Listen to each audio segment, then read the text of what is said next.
I am Madison Timmons. I'm Chris Susi. And we're paranormal specialists who live in the most haunted city on Earth, Savannah, Georgia. Every day is Halloween in our line of work, so join us as we spin true tales of haunts, murders, and disturbing Savannah history.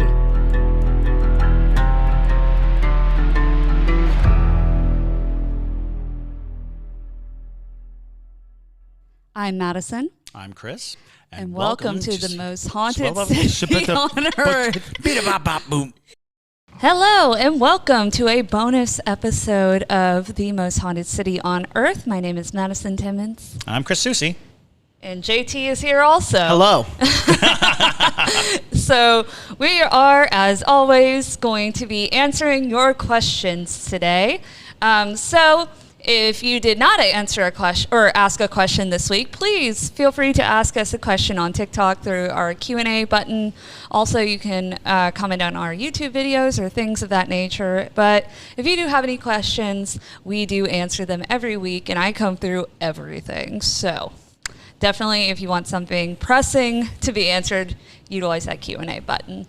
Well, let's go ahead and dive into these questions.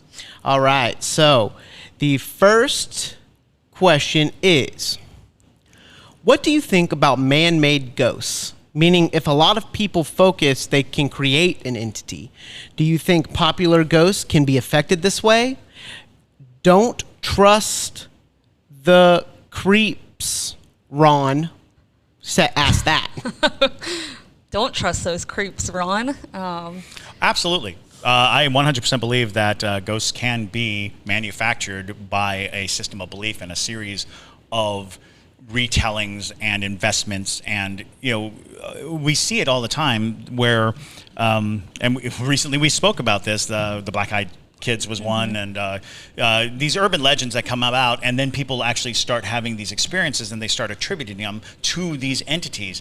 I have had a long-standing theory that ghosts eventually lose their identities, that they tend to lose who they were over time, and they become shadows. I think that that's kind of what a shadow figure is in many instances. What you're really looking at is a spirit that has lost identity, and it craves identity. And if you give certain thoughts towards an identity, that shadow will do its best to form into the constraints of the identity you give it. If you have a shadow figure somewhere around you and you start to formulate an idea of what it is, it will do its best to be what you expect, so that you will continue to interact with it, so you will continue to give it form and function. And I think that's why many times there were accounts of people seeing the devil, and he would be in that outlandish red with horns and tail, which is not necessarily anything more than an artistic depiction of the devil. But because so many people accepted that as what the devil looked like, when these shadow figures would appear and people feared them and said, oh, it's the devil, the only devil that could be conjured was this image that most people accepted as the devil. And, Slender Man is a great example. There are people who claim to have seen and experienced a Slender Man encounter. And I think that is because in their mind dwelled this entity. And when they saw something that they couldn't explain, they transposed it onto the thing they couldn't explain. The human mind is an incredibly powerful thing. It determines what reality is. And for those people who don't accept that we are truly responsible for the reality that we exist in, it's by consensus. Just know that most of the universe is unknown variable. Less than 1% of everything that we experience, or what we experience, is less than 1% of the variables that are involved in the universe. So, yeah, I think we absolutely have the ability to manufacture spirits. There's even an experiment where they contrived a ghost story, but they did not tell the participants. Do you remember this? I feel like I vaguely... I think it was in Canada. Yeah. So the unfortunate nature is we don't research before we come onto the podcast. So we're like grasping at these straws. The basic story was it was a paranormal investigator or a person who was possibly trying to debunk paranormal investigation, but basically he made up a ghost story. And then he invited people into a house, and without telling them the ghost story he made up, somehow they were able to divine the conditions of the ghost story that he had made up. Mm-hmm.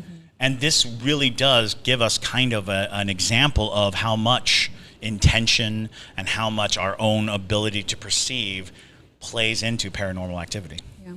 Yeah, we don't see these questions usually ahead of time. Well, at least Chris doesn't. So, you're definitely getting our honest reaction to a lot of these. But I also agree. I think one of the biggest examples of this could be, in my opinion, the man with the hat. Oh, yes. I personally had experienced the man with the hat when I was a child, and so did my little sister. We didn't realize it until we were maybe like 6 years ago. And she brought up to me, she was like, I had a ghost experience once. You're not the only one who could see them, I guess, And so I was like, well, what did you see? And she goes, well, at night, the man with the hat would stand in my doorway, and that's why I sleep with my door closed. I'm like, that's the reason why I sleep with my door closed. Because I would wake up in the middle of the night and see this tall, shadowy man with a big hat on, a top hat, and he'd stand in my doorway. And then he'd turn and walk over towards my sister's room, which would make a lot of sense why we both saw it. But I think with the legend of that, because I didn't realize that this was like a common experience for people until I really started getting into paranormal theory and whatnot. But I feel like because so many people have shadow people around them, and we all just kind of collectively decided that there's this figure of the man with the hat, and it's kind of created more men with hats of sorts. Well, yeah, and it's fascinating because a lot of times just the fact that we've coined it the man in a hat, because I've heard he's wearing a bowler hat. I've heard he's wearing a wide brimmed hat. I've heard some people think that it's literally like a pilgrim's hat, so super wide brimmed hat. Yeah. Top hat is probably the one that I hear the most, but I've heard fedora. I've heard these things because when you say man in a hat, what pops into your head is not going to be the same hat as everybody else. Because I had a friend who had a man in a hat situation in his house where the sinks would turn on. And another interesting thing, because the one that really intrigues me about your story is I've heard many man in a hat stories where he's standing at the threshold of the bedroom door. He's not in the room, he's like in the hall. Yeah. He's like a hallway ghost. Yes. But in this case, he would turn the sinks on and then turn them off. Turning a sink on is not as big a deal because apparently when your washers in your sinks are loose, the pressure from the water can turn them and they'll come on. But turning them off, that is not, because the pressure is pushing against, I don't know how plumbing works, so don't come at me. But apparently when the washers are loose, water pressing against them can turn them on, but they do not turn off. And one night I was house sitting for him, and I heard the sink come on in the bathroom, so I went in to turn it off. And as I walked up to the sink, it just shut right off. And I was like, oh, man in the hat, gotta go. Yeah, and it's such an interesting collective experience that people have had. So in my opinion, I feel like that would be one of the most interesting and most well-known man-made spirits. But sure. For the people who do not know the man in the hat, why don't you tell them?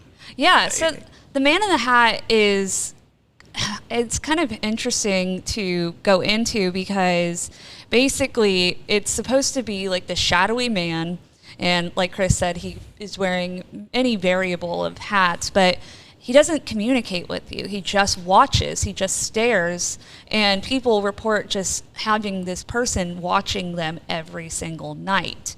And that was exactly my experience until I closed the door. And that way he couldn't get in, he couldn't watch me because he doesn't cross the thresholds, which is really interesting. There's even like a famous statue of the man in a hat. Think the Exorcist poster.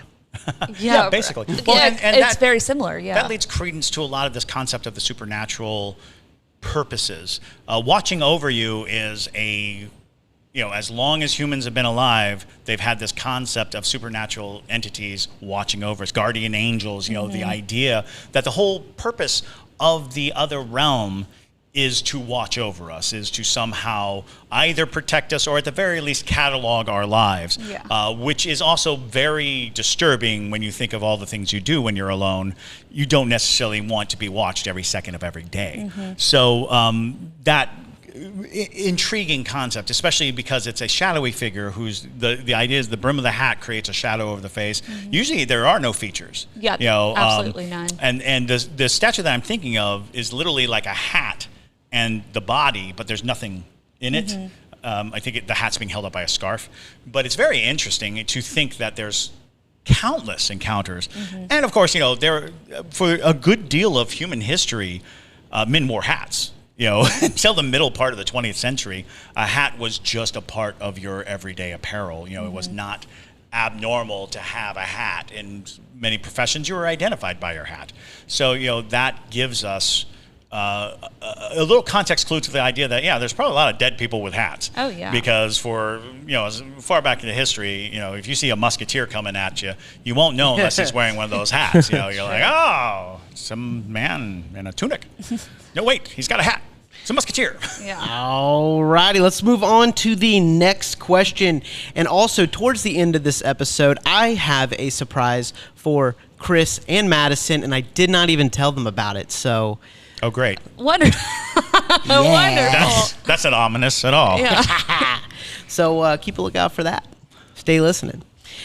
All right. So, second question is the_cherry_on_ Top. asks, why have you guys seen so many ghosts, but we don't have them on video? That's a very good question. Well, I'll tell you, at least from my perspective, if I recorded every ghost that I see, I would just be on my phone all the time. To be quite honest, it's Apple glasses. It's going to be a game changer. But I will also tell you, in a lot of the more, I guess, strong entities that I've encountered, my first instinct is not to pull out my phone. My first instinct is like, whoa, okay, you are very present here, and I'm having this experience with you. I am also just not really a person who gravitates to my phone immediately for anything in general. So that is why. Also, paranormal experiences usually happen very quickly. So it can be a little tricky because it can happen in the blink of an eye and then it's gone. So you wouldn't even have necessarily time to take a photo, let alone pull out your camera and start a video. Things do happen where you accidentally catch things on camera, and that's how we get these ghost photos. And like the little boy at the end of the hall, we were on FaceTime, and it just happened to show up on that camera. But if I am in the house, don't you worry, you're getting that bad boy on video. JT is... If I'm around it, we're going to be doing more vlogs and stuff and all of that. If I'm around, we capturing it. But yeah, that is kind of my personal belief of why we don't oftentimes see videos and stuff like that. And I know actually with specifically the little boy at the end of the hall in the Davenport house video, so many people are like, well, you got a photo, but you don't have a video. And I'm like, it was FaceTime. It was FaceTime. Let me actually add in just super fast, just talking about it from a video like expert's perspective. Sure. When you're filming at 23.98 frames per second, okay? Or 24 frames per second. A lot of people have heard that, but that's the exact number, 23.98. So when you take a photo, that's just one frame, right? But then you're taking 23.98 in 1 second. And it makes me wonder, first, maybe they're only showing up in one frame, and you can't see one frame in 23.98 per second. Right? I mean, so I'm just thinking about this from a technical standpoint. What if ghosts only show up in one frame and video's just not the way to get them? Yeah. I wonder. I mean, even in the question, because I, in 45 years of chasing ghosts, in and out of shadows, and 45 years of doing that, I only have a handful of actual sightings of my own. And of the many pictures and videos that I have taken, I've only got a handful of images out of countless encounters, countless times.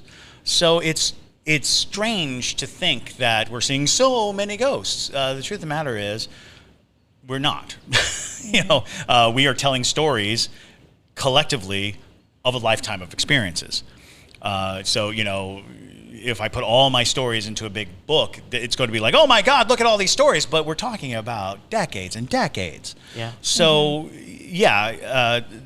and then comes the fact that I don't care to catch them. I'm not in it for proof or for evidence. I'm in it for experience and story. I'm in it to experience something. And when somebody tells me something, I don't immediately grill them or cross-examine them or force them to give me receipts. I take the story and I'm like, that's a good story. And I'll repeat it if I like the story. And that's just it. I am not in it for proof because I don't need proof. I'm not trying to validate it for myself. I already believe. And I'm not trying to convince you. It doesn't matter. Other people's belief in what I see or feel or do has no bearing on my experience. It only has bearing on their interpretation of my experience, which they are absolutely welcome to. And I am never shy of skeptics or people who disbelieve or anything like that, because that's their experience. They're using their experience to inform whether or not they believe me. So I'll never be upset that someone doesn't believe me. And I definitely will never be like, well, here's the proof. That is a juvenile tactic for living your life, because that's technically what I'm trying to do. It's just live my life pursuing the things that I'm enthusiastic about. Pursuing the supernatural realm is not for fame. It's not for anything like that. Even coming onto this podcast it's not my podcast. I was invited on. Yeah, you're so part of the team, though. No, I'm a part of the team. I'm not discounting being here, but I am saying that this was not necessarily the pursuit. It's because I have stories that I'm here. I'm very appreciative of it. But at the end of the day, I love looking at video footage and pictures. I love having those things, but they've never been the goal. Absolutely. My goal is not to have a catalog of evidence. My goal is to have a lot of good stories to tell. I completely agree with that. If you ever go on like a ghost tour or a ghost investigation, I'm listening to the stories more so than I am, like snapping a million photos. I do take photos and stuff just in case if something pops up. But oftentimes, and this actually happened to me recently, and you'll hear about it on if you listen to our podcast with Emma from Real Life Ghost Stories. That dropped last Saturday. Yes. I was just at the Sorrel Weed House where I was taking a ghost tour and taking notes and stuff. I really wasn't taking very many photos because I was too busy taking notes on the stories and the accounts of what other people have experienced, and I still had an experience. So I'm just saying, and even when I had that experience, I was too busy trying to figure out, like, what the heck was that, And let me pull out my phone and see if I can catch Sarah, the little girl that's hiding behind this antique wheelchair, Yeah, no, it doesn't occur to you. That's another thing is when you're in the midst of it, it doesn't occur to you. And, speaking differently than JT, because JT is this visual storyteller who dedicated time and study to the capturing of stories on video or on film. I, at core, am a writer.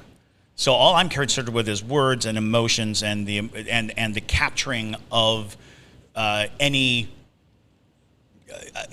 happenstance in words and spreading them to other people.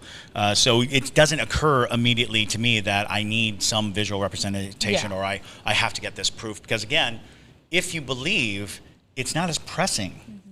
And a lot of ghost hunters who are very dedicated to it, and I'll put JT in that category. They are still looking for the validation.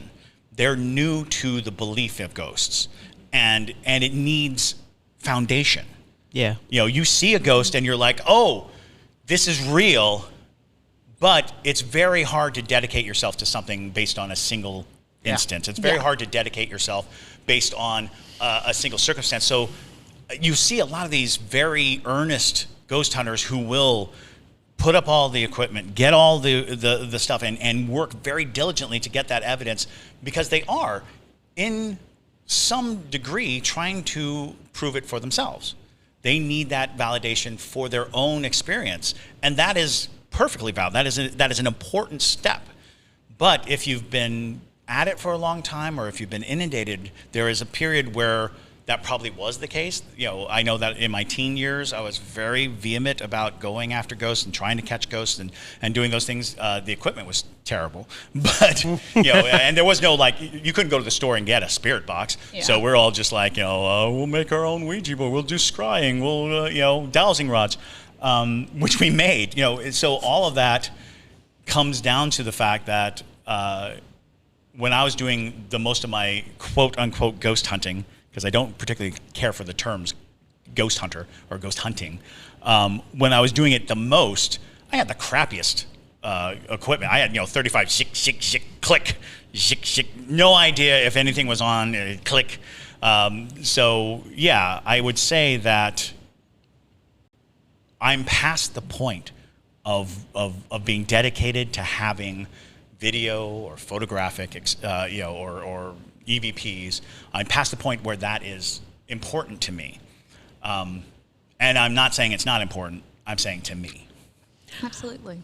I am not past it. No, JT. Totally I will find them. JT will be our video hound dog, and we are planning on doing some investigations. Yeah. And you will be able to witness for yourself that Madison and I are probably in the corner going, ooh. And JT's like, meh. Actually, I'm pretty excited about this. I have built a ghost hunting video rig. I've been working like constantly acquiring different part lenses, different cameras, and all of that to have the perfect ghost hunting equipment rig for both photos and videos. So I am really gonna try, and I'm gonna actually make a video on Patreon telling y'all what that is, all of the equipment. I'm going to make a pitch live, never heard before. I'm pitching this to JT right here. I think that you should take your incredible 8K 360 camera and live stream from haunted places so that people can watch live different, like even this place. If you set up an overnight. Oh, yeah. And just from midnight to 6 a.m. Yeah. And then sell a subscription to watch, to tune in and watch. There was, it's the Winford Library? The Willard Library. Yeah. Used to have this thing where you could go on their website and watch their security cameras. Oh, wow. I love that. And people would watch, and you would see this little message box of something moved over there, get over there. Oh, so camera 4 at 3 a.m. And, oh, wow. But it was just rats. No, one time it was book falling off of the shelf or a shadow walking across the thing. Wonderful, amazing things, but I do believe that because technology is so great, and a 360 camera would give you access to an entire room. Like you should get Greyface if you could. Oh yeah, I think that's a great idea. Yeah. I think that's a great idea. So that was a live pitch here. Live pitch. Yeah, currently we only have our outdoor camera to catch our raccoon and our outdoor cats. But, if you want that content, they're all named after haunting things. Do you remember the weird security system that I got? We actually made a horror movie a couple of years ago. Yeah. I remember that. That was an excellent tool because it was super cheap and it's night vision. You just rig it up. Yeah. And then, we actually have Real-Link cameras all around here. I just don't check them. Well, we filmed this place 24/7 for 60 days. It holds it. You could open a subscription-based. Oh man, ghost Patreon. A virtual ghost hunt. Yeah. You log on. That's not a bad idea. You say what hours you're watching, and let people just watch. I like it. I could. It satisfies the ghost hunter. It satisfies the voyeur. It satisfies, Yeah. Because people just like to peer into places that they're not supposed to be. The after hours locked doors. It's true. All right. So next question: can you do a theory on apartment ghosts? Sparkle _2121. So I don't think that apartment ghosts have a particularly any difference than any other ghosts. It's a place where people lived, oftentimes a place where people die. People die in apartments every day. It's where a lot of people commit suicide, where a lot of people are murdered, where there are endless amounts of reasons. So if you're asking just a generalized theory about apartment ghosts, apartments are no different than houses. You know, they are dwellings where people lived. And with that note, it's possible in an apartment that you could get any ghost from the building. It doesn't necessarily, sometimes ghosts are just wandering the halls. I believe in there's a lot of homeless ghosts. And by homeless ghosts, I mean they don't have the registered, they were murdered in this spot. So they are just lingering. They're just here on this plane of existence, wandering around. And you might just be the most interesting thing. A ghost might see you and be like, that energy is the energy that I want to be around, that I want to see. You could have a situation where a person living in one apartment was loved by a person living in another apartment. That person died but spends all its time in the other apartment. Because it's frustrating when you get a ghost story and people are, and in Savannah you get a lot of people who are like, this is what's happening to me. And you're like, oh, well, you've got an old house. Try to find what happened in that house. I dare you. I double dog dare you to root through every possible newspaper article or anything. There's no telling what happened in that house. And then on top of that, the ghost may not actually be attached to the location. It may have gotten there through an impulse. It may have gotten there. It may be lost, like literally lost. So there's all kinds of questions as to what makes an apartment ghost any different than like a house ghost. Why would an apartment ghost exist where a house ghost doesn't? In my mind, there's no difference in the conditions of haunting. Was it a violent death? Was it a unfinished business situation? Was their grave desecrated and therefore their spirit became dislodged from their place of rest? And where would they go? They would go to the place that they lived. And it could be just the place that they loved the most. That's true. You don't even have to be, it doesn't have to be the location of their death. It could be their happiest place. They could go back to the place where they were, 10 years old, and they're like, that was the happiest time of my life, and it's an apartment that they haven't lived in since they were children. Could a new apartment become haunted by a ghost, like an old ghost? I mean, you can bring things into your apartment, things attached to people. Our apartment was haunted for but I mean, it was an old building, but like the old one. Yeah, there's actually a belief that new structures are very likely to be haunted. And there's one cultural aspect where there's a culture that believes that you shouldn't live in a newly built house. You should let it be empty for a year so that the ghost will lose interest. Because the ghost in a new build is preying on the new energy, on the excitement of coming into a house. They want that super fast Wi-Fi. Well, they want the elation of the people who come in, the joy of the family or the start of the family or that new, because there's so much when you first move into this empty house that has no competing spirits. There's nothing there, barring the door. And like I said, lots of homeless ghosts out there who are like, look at this beacon of joy. This is going to be their first purchase. This is going to be the new family home. This is people coming in, and to be a part of the participation of that does seem like, people are like, well, this is an ancient Indian burial ground. This isn't a murder house. This isn't that. None of those things are exclusive. They don't, it's not all or nothing. In a new build, what you're dealing with are oftentimes parasitic spirits. We were talking about that in another podcast. A parasitic spirit is especially quick to go to places where there's going to be high energy, where there's going to be high familial energy, high love, because the higher the energy, the less work it has to do to eat. Yeah. Yes. Feed on energy, at least. Not eat people. But not people, yeah. I mean, unless it's a Wendigo, but still.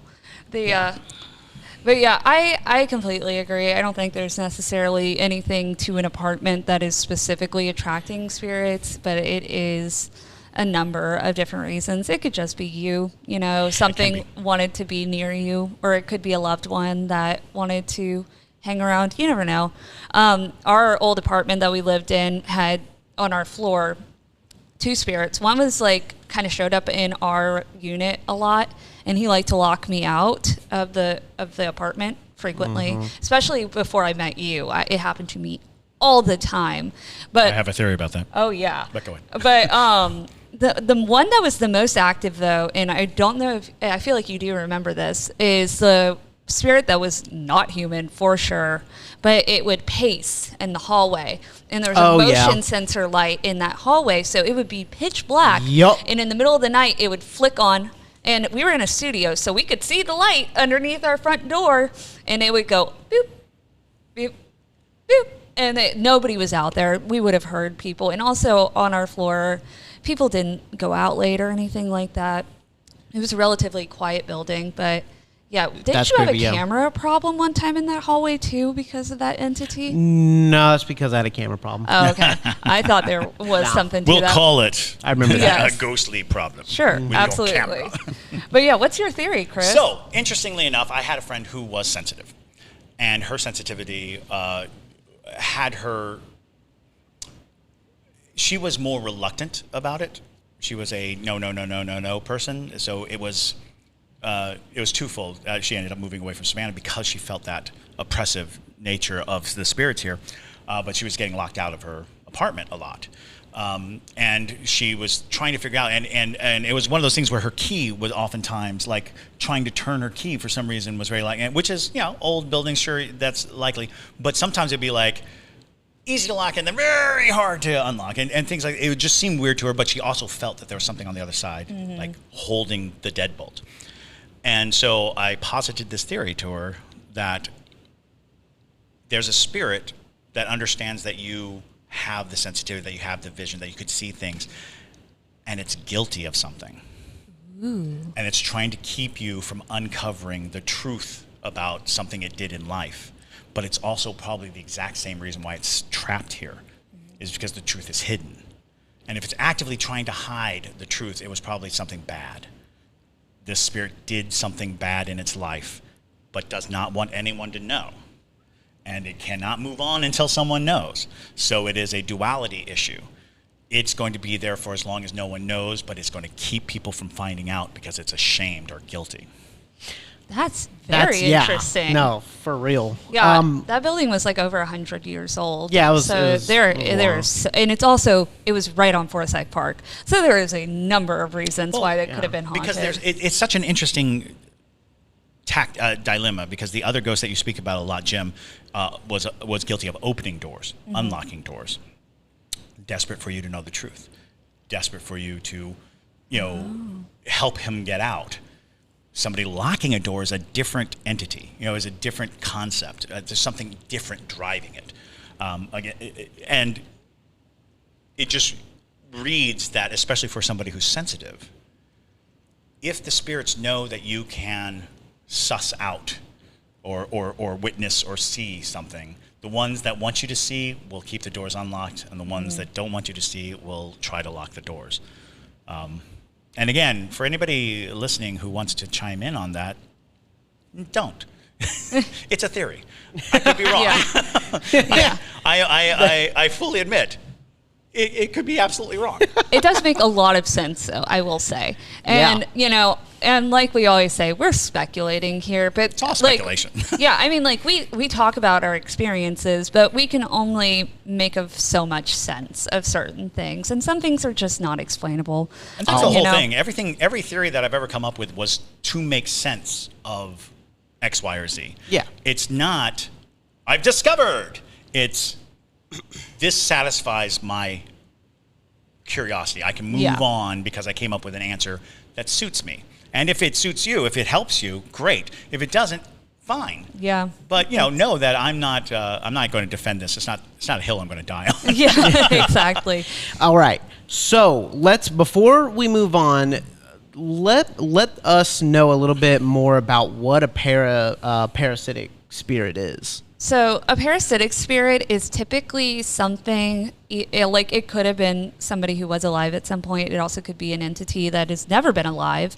But typically they are very low energy beings that are so desperate for any type of energy. So they oftentimes will attach themselves to people to drain that energy from them. It's oftentimes they will do overly, I guess, like things that cause a scene, a ruckus of sorts to get your attention. Grabbing your attention, yeah. Yeah, something that, will exert fear out of you, because fear is like the best thing they can get out of you because it exerts so much energy that they can take. And so they just are basically constantly looking at ways to drain you of energy, essentially. Yeah, absolutely. For sure. And children are especially susceptible because the access point to a child for these spirits are very easy. Sometimes it's very hard to get an adult to pay attention. But children are they're closer to the source, we'll say. And that gives them ease of access for these spirits. They are, I find, when you're dealing with non-human entities, these are the real baddies, the ones that are feeding off of that energy. And it is, I believe that human attention is probably the greatest source of nourishment for a supernatural entity, because it just seems to be that that initial fright, that boo, is like, and you've just exerted all this energy towards it, and then it can just kind of recede into, full belly syndrome. It's just off in the corner waiting until it needs to feed again. So, yeah, I would say that a parasitic entity, 9 times out of 10, is an inhuman, and then that 10th time is a human that had lost all humanity. So it's no longer human. I think that human spirits that kind of lose sight of empathy, sympathy, love, joy, all those things, becomes parasitic. Wow. In that nature. Okay. Thank you for the explanation. I am really, really excited because here is the surprise, y'all. Okay. Very, very stoked about this. On our Patreon a couple days ago, we announced to the patrons that they would be able to give us their ghost stories, and we were going to read them on the podcast. And we got our first ghost story that we're going to read on this podcast from a patron. So thank you so much to Alicia Beham. She's one of our newer patrons. And Madison, I'm going to go ahead and let you read her story. All right. This is also the first time I'm seeing this, just for your knowledge. But back in 2009, I traveled to Saskatchewan, Canada, to visit some friends. One of the things they like to do was ghost hunt, and they told me about this one place called Fort San. It was an abandoned tuberculosis hospital. Oof. They told me they often heard or seen weird things when they would go. At the time, someone had bought Fort San and was turning it into an old folks' home. I don't think that worked out in the end. I can imagine. So one night we drove up to Fort San and parked on the side of the road. The light to the old doctor's office was on, which was strange, but they were in the process of revamping the place. We stepped out of the car and walked up towards the pathway. All of a sudden, we could hear wailing from afar, like someone was in pain. And we stood there for a moment until we heard someone breathing heavily, and it kept getting louder and closer to us. We didn't see anything, but we both looked at each other to confirm that we were hearing it. This was on the side of the road outside of the place, and we were already experiencing weird sounds. My friend wanted to go inside, but I got too scared, and so we left. All right. That was a creepy one. So what do y'all think? That is very creepy. Oh, absolutely. Yeah. Yeah. That's pretty common in a place that has had such deep trauma, like a tuberculosis hospital, where you're going to have a lot of activity there. We talk about often how oftentimes when traumatic incidents are really, just like an incident that takes a lot of energy out of a person, it really affects someone, it can leave kind of an impression behind. And so when you get hospitals or mental institutions or places like that, I feel like a lot of times why they become so haunted is because there's so many residual hauntings occurring there.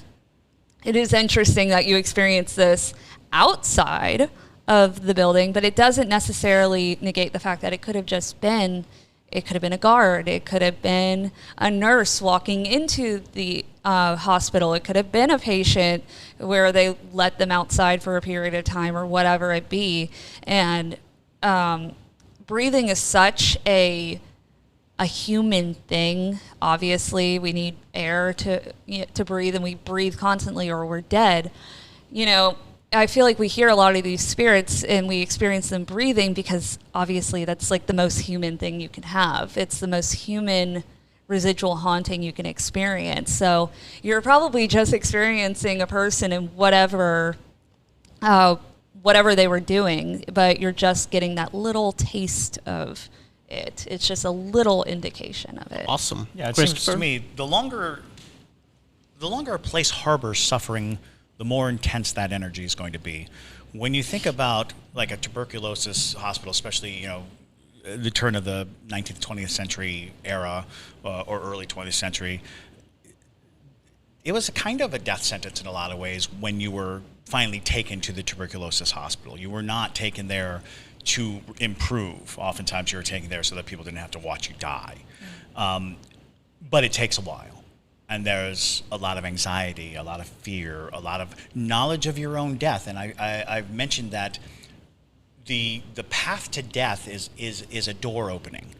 So let's say, I jump up and I stab someone. That's a spike. The door open and shut. And that stab is oftentimes enough of an emotional moment for all of the activity that's going to come. However, when you're suffering a slow death, the door is creaking open. It's opening to the other side so slowly that any number of things can come in. And at the moment of death, the door will slam when you pass on to the other side. Or if you choose not to, it'll still slam. All that buildup is now in the environment. And when you have a lot of suffering, it literally stains the walls. It literally stains the land. And what's interesting is we just spoke to Emma about an insane asylum in Ireland where people would hear the wailing and the screaming from outside the walls. That is another thing about these types of institutions, is that the impression from outside the building, people who live in the neighboring areas or just go by or just know what the building is, they have put their focus on the sadness of the place, on the scariness of the place. They put a dark shadow on the place because it is a place of death and suffering. It is a place of, just hopelessness. And that collective energy is going to leave a mark. And so when you go poking in those, areas, you're going to find ghosts. I have found, too, that colder climate places have very hardy ghosts. Like our ghosts in Savannah, they are present, but they're also very southern drawl. I'll say, boo, y'all. and that gives you this kind of like, oh, they're all around. You can imagine them carrying a, mint julep and being like, I'm a ghost, and just sipping away. That sounds But you about go right. to some place like, I had some ghost experiences in Connecticut and Kansas, places that are hard to live in. So those ghosts are hardy and hard. Because when it gets cold, it's cold, and when it's harsh, it's harsh, and then you get these ghosts that are a little more aggressively present, because they know how to be. So and it's such a weird thing to say that there's some hardy ghosts out there, but there are far more hardy ghosts. Because like in Savannah, I think also we pay attention to our ghosts, so they're not like starving for attention. We tell their stories, we acknowledge them, we recognize them. In other places, they're shunned. They're like, you don't exist, and so they're like, oh, I do, and I'm going to show you. So you're going to encounter these things oftentimes, and I think I gave a ghost hunting tip that ghost hunting in the cold is more likely to yield results than ghost hunting in the real heavy heat, and that is because you can draw ghosts with your presence in the cold, whereas the heat, ghosts can just feed themselves. That's how you get a cold spot, is the ghosts are pulling the ambient temperature out of the air to feed themselves, to nourish themselves. This does mean, though, that you're more likely to maybe see or experience a ghost because that, heat draw gave that ghost enough energy to do things. But if you want to be bait, if you want to be ghost bait, you should go out and try to investigate in the cold. I would definitely also say residual hauntings are not just limited to like spirits walking around or things like that. A lot of people forget that residual hauntings can be smells. They can be just sounds and things. Emotions. That, exactly. So and the best way to explain a residual haunting, and I'm pretty sure I've given this analogy before, but the way that I like to tell people how it works is, you know how a snake sheds its skin. The skin is left behind, and we can experience that, but we're not seeing the snake. So it's just that little bit of the essence of what was there. So if you're hearing wailing and stuff, it more than likely, it's not necessarily like hundreds of ghosts just screaming at the same time. It's probably just an echo of what was there, that's just playing on a loop for... Yeah, I want to say that there's a type of pottery where they put a phonograph needle on it and heard the sound of the people making the pottery. At this point, I'm like, is that true? It might be. But the idea is very similar, is the idea of, just recording sound, or, we used to record on tape. Back in the day, we'd put a cassette in a tape recorder and we'd press the record button. And I think that's kind of what an environment does, is it records a moment, and it can be played back under the right circumstances, where when the environment is the same as when the recording was made. Sure. That makes it accessible for us to see. And that is, one of these amazingly, we're close. We're so close to figuring this one out. It's going to be commonplace one day.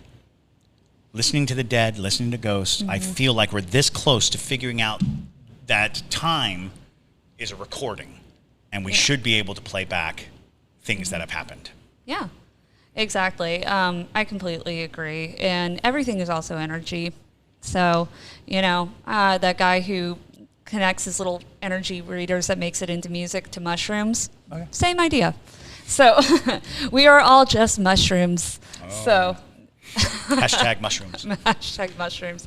But yeah, thank you guys for submitting your questions, and thank you, Alicia, for sending us your awesome story. If you guys have a ghost story like that, please send it over to us. We love reading that. For those of you on Patreon, definitely send us your ghost stories. No matter if you think it's too insignificant or it's whatever, we'd love to hear it. So definitely send that over. But we're going to go ahead and wrap things up. So definitely check us out on Patreon and consider becoming a patron if you haven't already. We release new content way earlier than anybody else gets to see it on there. We get exclusive content. There's going to be vlogs. There's all sorts of fun things. There's polls. We interact with you guys. So if you just want to talk to us, another great reason to become a patron. You can find us at patreon.com/SavannahUnderground. As always, follow us on TikTok and Instagram. And Chris, you got a ghost tip? Yes, most people will believe that there are certain items and certain things that will ward off evil spirits, and there are a grand number of traditions for that. But what I have found effective is the things that make you feel safe, which is interesting because I have been on ghost hunts with a baseball bat, because the baseball bat made me feel safe. What enforces our confidence is not readily recognizable by the spirits. What they do know is that we're confident. So it is about what makes you feel secure. And you can threaten ghosts, you can tell them to leave you alone, and it's all about how much conviction you have. And if you have a baseball bat in your hand, you might be a little more convincing. Well, there you go. Always travel with a baseball bat against ghosts. So with that being said, thank you guys again. As always, thank you for listening. And my name is Madison Timmons. I'm Chris Soucy. And stay spooky, y'all.